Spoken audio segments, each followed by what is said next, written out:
Every day for the last several nights, Israeli citizens have been forced to leave their beds and run to shelters to take safety from the Iranian rocket attacks, interrupting their sleep and causing a tremendous amount of stress. I have with me today Dr. Uri Alkan, head of the Sleep Surgery and Medicine Clinic at Beilinson Hospital. And I'm Maayan Hoffman, Executive Editor at ILTV News, and I welcome you back to the ILTV News Podcast. And welcome to you, Dr. Alkan. Hi, Maayan. Nice to meet you and happy to be here.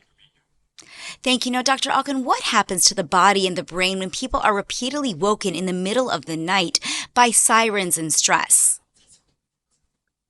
So our body basically have two situations. One is rest and digest, and the other one is fight or flight. So when we're sleeping, our body is very relaxed. Our blood pressure is low, our heart rate is low, our brain waves are working together. And when we're woken up suddenly in the middle of the night by noises, and we know that we have to go to rush to the shelter, our body switches very fast to the fight or flight mechanisms. And our blood pressure goes up, our heart rate goes up, our brain starting to think from brainwaves are running all over the place.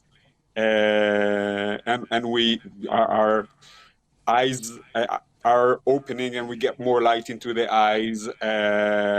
We become more focused, and the hormones in our body changes from relaxing hormones to stress hormones. Now, how does this kind of sleep disruption caused by fear and physical action, like you just described, the running to the shelters, differ from what we consider typical insomnia? So insomnia, we can talk about two types of insomnia. One is acute insomnia, which happens to every one of us once in a while, when we find it hard to fall asleep, or we wake up several times during the night, and sometimes we find it hard to fall asleep in the middle of the night. But usually it's not by an external means. No alarms and nothing happens. And usually we don't wake up in a rush. We don't wake up in an anxiety. And there's a chronic disease which happens for a few months and more, in which we find it again hard to sleep, or several times during the night, or we find the sleep unrefreshing. Things are chronic and usually internal things that makes it hard for us to sleep or sleep. What we are having now is an external means that wakes us up, and we wake up much more anxious and to take action, as we are not staying in bed and not falling asleep. We have to go down, the line, take the keys, go to another place and do stuff. So it's different. Sure. And just try to keep your phone. I know we're having, because of the situation here in the country, having to do these interviews on Zoom, but try to keep your phone steady so we can keep that sound good for all of our viewers. Now, if you can go on to, with regards to the sleep, can ongoing sleep deprivation due to rocket fire affect our hormone levels or our immune response, for example? And if so, how is that going to happen? What would be the results of those kinds of changes? So sleep deprivation in general changes a lot of hormones. And of course, anxiety changes hormones as well. So there are a lot of hormones we can talk about that are changed due to sleep deprivation. But in general, we can say that probably will be more hungry and less more hungry and even seek for carbohydrate, because if it becomes a long thing, not few night things, but if it becomes chronic, so then our ghrelin level, which is the hunger hormone, goes up. Our leptin levels are staying the same, but we don't receive it as much and we don't get it, which is the satiety levels. And then we seek for food. This is one. Second, it makes us more anxious, more alert. We're more every sound outside makes us jump and makes us look around, and we hear sirens when there are no sirens outside sometimes. And in general, we become a little bit more anxious, a little bit more on the tip of our toes, ready to usually, like in the past, before 200 years ago, we were looking for animals to hunt us. So we were when we feel something outside that is dangerous for our mother, we don't let our body relax. Just the same situation, but without the lion outside. And I'm assuming that this has a lot of health risks, both short term and long term. Can you talk to those short and long term health risks of this interrupted sleep or of even insufficient sleep? Yes. So sleep is a basic need for life, like breathing, like drinking, like eating. Sleep is something that we have to do in order to live good and long life. Uh, this continuous disruption of sleep can harm our quality of life. It can make us more prone to depression, more prone to anxiety, more angry. It can make our memory a little bit lower, our reaction time a little bit lower, our sex drive and sex abilities a bit lower. So all of those are affected. And of course, we're more prone to car accidents.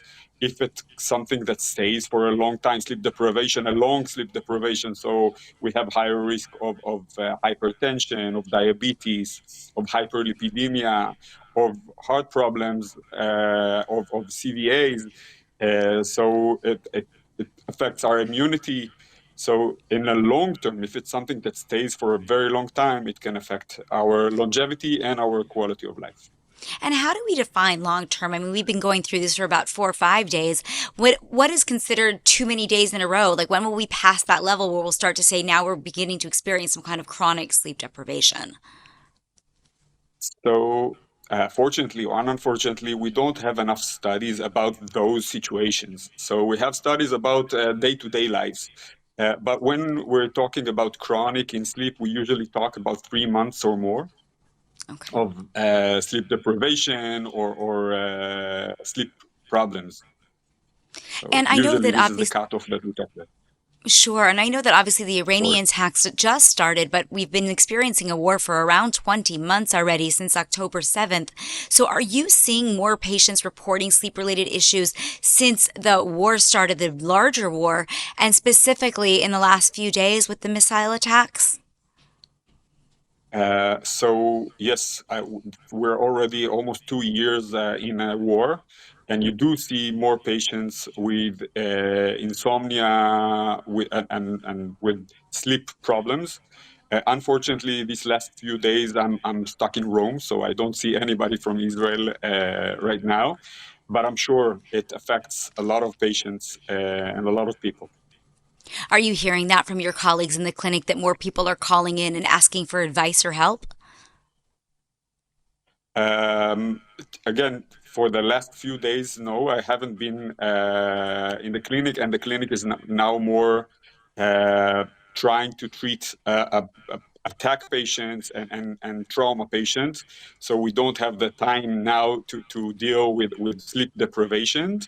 But I'm sure that's the problem when I talk to my family, when I talk to my friends. I know that all of them are suffering from lack of sleep, and if enough sleep hours, the sleep is very disturbed, and it's hard. For sure. Now, what impact does sleep deprivation have on mental health? You started to mention some of that before, but I would ask that especially in a country where we're already under such emotional strain, even before these rocket attacks started. So most of our emotional regularity is going through the night.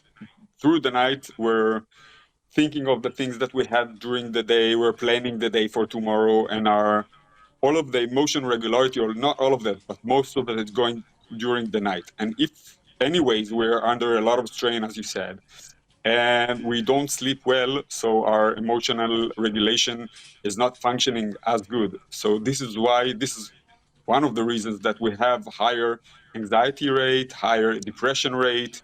We're more sad, more angry.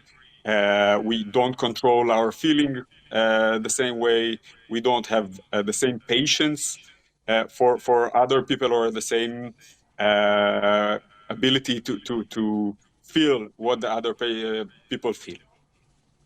For sure. And I mean, I know I've done a lot of writing about post traumatic stress disorder, PTSD, and often Mhm. an inability to sleep is one of the symptoms of PTSD.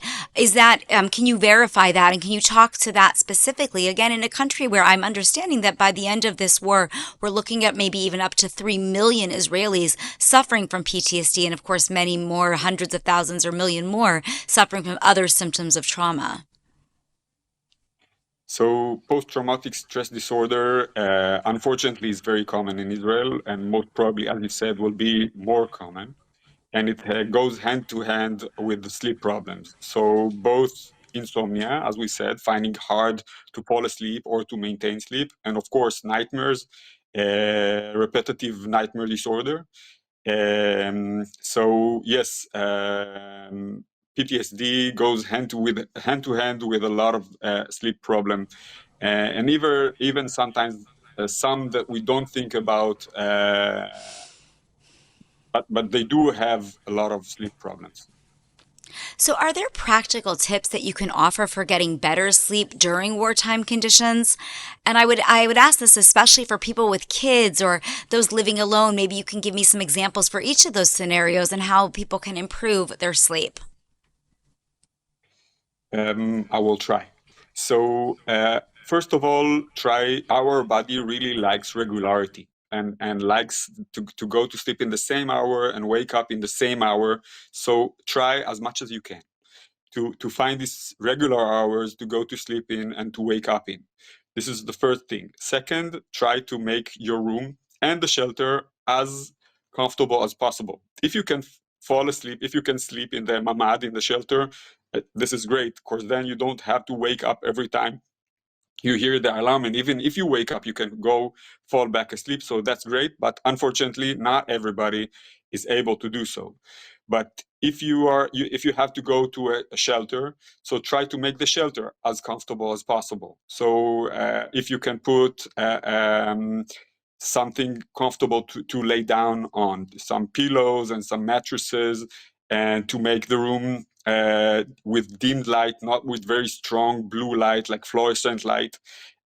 Try not to consume news or frightening things before you go to bed, and mainly not during those alarms. When you wake up, try not to wake up yourself even more. And physical touch from loved ones is wonderful, and our body reacts to it in a good way. So hugging our family, hugging our friends, hugging our loved ones, that's great. Doing physical activities during the day makes us more prone to sleep during the night, reduces anxiety, reduces depression. So try to do sports, try to have person-to-person activity, talk to people, go out of the house, wake up in the morning, get sunlight, be exposed to sunlight, and in the evening try not to get exposed to as much light as before. If you don't find it hard to fall asleep, so taking a nap in the noon is nice. Don't take very long naps, because then sometimes you can find it hard to fall asleep again. But if you have the ability to take a nap and you don't have insomnia, you don't find it hard to fall asleep or to fall asleep again after you woken up, naps are totally fine and nice. If you find it hard to fall asleep, or if you find it hard to go back to sleep after you've been waken up, don't take naps, because then it reduces the sleep pressure, and you'll find it probably harder to fall asleep again during the night. What else? Probably there's tons of other things, but I don't have them right now out of the tip of my tongue. No, 100%. I mean, I want to speak just a little bit about children specifically. I mean, I myself have five children ranging in from, 9 years old or almost 9 years old up to the age of 21. And each of them have experienced the conflict of the last 20 months and certainly the last several days differently. Now, my youngest child is still very nervous from the rockets. We live in Jerusalem where we didn't get so many rockets, until these Iranian barrages, but certainly it's been very traumatic for her. And so whenever a siren goes off, as you mentioned, she becomes extremely alert. She rushes out of her bed and runs downstairs to where our shelter is. It's a miklat. So, what kind of advice can you give for people like me whose young children are really struggling with how to deal with these rockets? I mean, is there a way to keep them calmer so that it will be easier for them to get back to sleep when we are allowed to leave the safe room? So this is not my main field of knowledge, but I think that we should tell our kids what's happening, but not in too many details. Try to make things to make sense and to tell them the truth, but expose them as little as you can to the results. I don't think that young kids needs to know where the missile has hit or how many casualties there were because of those missiles. Try to give them a feeling of protection. I don't think we need to lie to them, but we don't need to expose them to everything that we know. Try not to expose them to news as much as we can. Again, physical touch is great. Tell them that we have time. We don't need to rush. We go slowly to the shelter. Fortunately, now we have the time to go to the shelter. It's not that we have 15 seconds and we have to run. Take your time, be ready, go down, make it nice and comfortable. And if you can make it the temperature nice as well, in the shelter is good as well. We need everything to be very comfortable. Talk about it. Don't leave it untalked about. So then they can imagine what's happening and stuff. Talk about Iron Dome. Talk about what we're doing. But again, don't get into scary details. Just the opposite. Tell them that we're being guarded and we're being saved, and we do it just to keep ourselves safer. For sure. And I mean, I have heard of some parents that are giving their children melatonin or some adults that are taking some forms of sleeping pills after these rocket attacks. What is your recommendation regarding medication? Is it safe and effective to use those kinds of herbal or vitamin treatments in order to help you get some better sleep? So I don't think that in those cases we need sleeping pills. If you do feel that you need the help of sleeping pills, I would recommend talking to a physician and not taking them by yourself. Melatonin is a very low risk sleeping pill, but a very mild sleeping pill. Mainly the melatonin that you buy over the counter in the iHerb or whatever. The problem with those melatonin pills that you don't know how much melatonin you get. Most young kids and adults in ages up to 60 have enough melatonin in their bodies without external help. But if you feel that you need help with your sleep, I would go first to your primary physician. I will talk to them. And if you need further help, of course, you can go to a sleep doctor. And if you feel that the problem is mainly due to anxiety, due to something more of the behavioral problem, I would go to a therapist as well. Those are good times and important to treat fast and don't wait with it too long. But again, we're in an acute phase in times of problem that I pray that will end soon, and our body knows how to sleep. And most of us will fall asleep easily after that. Sleeping is as natural as eating or as drinking. So most of us will just fall asleep easily and in a good way after uh, Iranian missiles will stop. I hope soon. So most of us will not need sleeping aids. Now, you started to mention diet before and how sometimes when you get lack of sleep, you kind of crave the starches or the carbohydrates that to give you, I guess, another bit of energy or as a comfort food. So, talk to me on two fronts. First of all, how the lack of sleep does influence our eating habits, if you can elaborate on that and its impact not only on cravings, but also on our metabolism. And if you're starting to see those changes, of course, among patients. And then on the flip side, and I can ask you again afterwards, I'd be very curious to know if there are certain foods that you recommend that we eat in order to keep us healthier and make it easier for us to go to sleep, or maybe some that we So avoid. again, uh, when we have sleep deprivation for a long time, or when we are waken up again and again and again during the night for a long time, the hormones that regulates our hunger are changed, as we talked. The ghrelin level goes up, our reactivity to leptin is the satiety hormone, goes down, so we're more hungry, and we're seeking carbohydrates. But usually it happens when it's a long-term thing. Uh, I'll recommend not eating during the night. Even don't put food and snacks in the shelter. You can put food and snacks in the shelter if we'll have a time that we need to stay there for hours, but don't eat them when you go down at 2 a.m. Due to an alarm. The night is not the time for our body to eat, and try not to make a habit of it. Our body likes habits, like times, and there are some things that we need to do in the same hours. So don't make your body uh, get used to eat at night. It's not good for us. Again, as what to eat, I'm not a dietitian, and it's not my field of expertise. But of course, try to eat good and healthy food. Try not to emotionally eat. Try to eat in regular time, not to make your soul feel better. Again, physical activity is great, and it's good. Um, Sure. So, jumping ahead, I'm wondering if there is a difference in how children, adults, and even the elderly are coping with this kind of nighttime disruption. Do you see a difference among the different populations?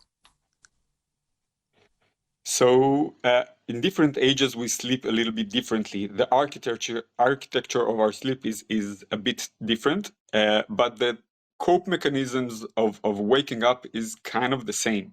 So the time to go back to dream sleep will be different between kids and adults, and the way we react to external trauma is probably different between kids and adults. But in the end, it's all kind of the same. We're all under the same pressure. We need to look out in our kids, or in adults, or in our family, for red flags. If you see that they don't want to have any conversation, if you see that they are very angry, if you see that their behavior is really changed, speak to them, see that everything's okay. Ask them about their sleep. That's good and important. Be there for them. And in terms of I the number of can't hear hours you. of sleep, now can you hear me? Okay, great. So, in terms of the Yes. number of hours of sleep that somebody needs, I know I've always heard, 6 to 8 hours a night or 6 to 10 hours a night. Does that still stand? And when the sleep is interrupted, does the clock sort of start over, or do you just incorporate that sleep break into the requisite number of hours? So the hours are a little bit different with age, but in general, 6 to 10, I will say it's okay. 7 to 9 is even better. Um, so we first of all, don't be afraid if you don't have one night of enough hours. That's okay, but try to plan for enough hours of sleep. Don't go to bed too late. Don't wake up too early. And if we woken up for 15 minutes and we went back to bed, that's okay. That's okay, as long as you get in the end enough hours of sleep. But what about Again, that I can't REM hear you. cycle? I'm sorry. Yes, I'm sorry, there was some interruptions. What That's, about that no, that's okay. REM cycle? So sometimes we start over again. So our cycle is broken. So we started again. If it's short enough, if you just woken, if you're sleeping in the mamad and there was an alarm clock and you woken up, but you go back to sleep, so probably your architecture will stay just the same. But our body knows how to cope, and most probably you'll get enough REM sleep and you'll get enough deep sleep, and you'll be okay as long as you have enough sleeping hours. Okay, and then looking ahead, what should people watch for in themselves or their loved ones as signs of poor sleep that is taking a toll? And when would you say, okay, look, this is not going well, let's seek some professional help? So again, as we talked, if you see that there's a behavioral change, if you see that someone is cocooned and doesn't want to talk to other people, or have anger attacks and overreact to something. So of course, all of us are under pressure, and it's okay to sometimes overreact and sometimes get cocooned. But if you see that it's maintaining and it doesn't stop, so this is a bad sign. If you see real mental changes, it's a bad sign, and look for help. And if you feel by yourself that you're changing, and you find it hard to fall asleep for a long time, not something that is for several days, but for a long time. And another, sorry that I'm going aside, I didn't talk about it, but if you find it hard to fall asleep and you stay in bed and you're thinking, wow, I can't sleep, I can't sleep, I can't sleep, and tomorrow I have work, and what will I do? What will I do? So if you find yourself rethinking those things, go out of bed, read a book, hear a podcast, do something relaxing, and then go back to bed when you're tired. Do not stay in bed overthinking that wow, I cannot sleep. It's such a bad time. Take a break, go to another room, read, do something nice, and then go back to bed when you're not as tired. Uh, if you feel that you find it hard to fall asleep for a long time, or that you have problem, of course, go to whatever type of therapy that you think you need. And what kind of professional help would you, when you say what type of therapy, would it be immediately going to someone like you, someone who works in a medicine or a sleep clinic, or would it be looking to go first to your primary care physician? What is the protocol for that action? So I think first go to your primary care physician. They have good abilities in treating those things, and they know about it. If they feel that they need another help, or they need a sleep doctor, they will probably tell you go to a sleep doctor. Or if you feel that you didn't get the results that you looked for, you can go to a sleep doctor. Of course, you can go to a therapist if you feel that the core of the problem is depression or anxiety. The best treatment for insomnia is cognitive behavioral therapy for insomnia, CBTI, which is given usually by therapists. It's much better than sleeping pills. And is that something that's relatively accessible here in Israel? Unfortunately, it's not very accessible because we don't have enough therapists, and we have a lot of people suffering from insomnia. So in general, all over the world, there are too many patients and not as many therapists. That really is unfortunate. And we're going to get run out of time, but I do want to ask you just one more question with regards to sleep in general. I mean, hopefully, Mhm. this Iranian barrage of missiles that we're seeing on a nightly basis is soon going to stop. I know it's being reduced daily. So, if we are going to come out, when we come out of this scenario, I'm assuming that sleep, again, is still a very important part of your life. You mentioned how it's like eating or, exercising. So, just give us for the end some general tips for good sleep when you're not under fire, just on a day-to-day basis when you're living your regular life. Okay, so first of all, take your sleep as serious as you take your physical exercise or what you drink or what you eat. So again, first of all, try to maintain regular hours of going to bed and waking up. That's the most important thing I can tell you. Second, try to have enough hours. Don't go to sleep too late and wake up too early, even if it's regular. Try to give yourself the opportunity to sleep enough hours. Make your room comfortable. As Try not to have too much blue light before you go to bed. Don't do strenuous activities before you go to bed. Try to do something that relaxes you. If you find it hard to fall asleep, doing meditations or breathing exercises is great and helps falling asleep. Physical activity during the day helps sleeping during the night. Um, Naps, again, if you don't find it hard to fall asleep and you have the opportunity to take a 20 minutes nap is great as well.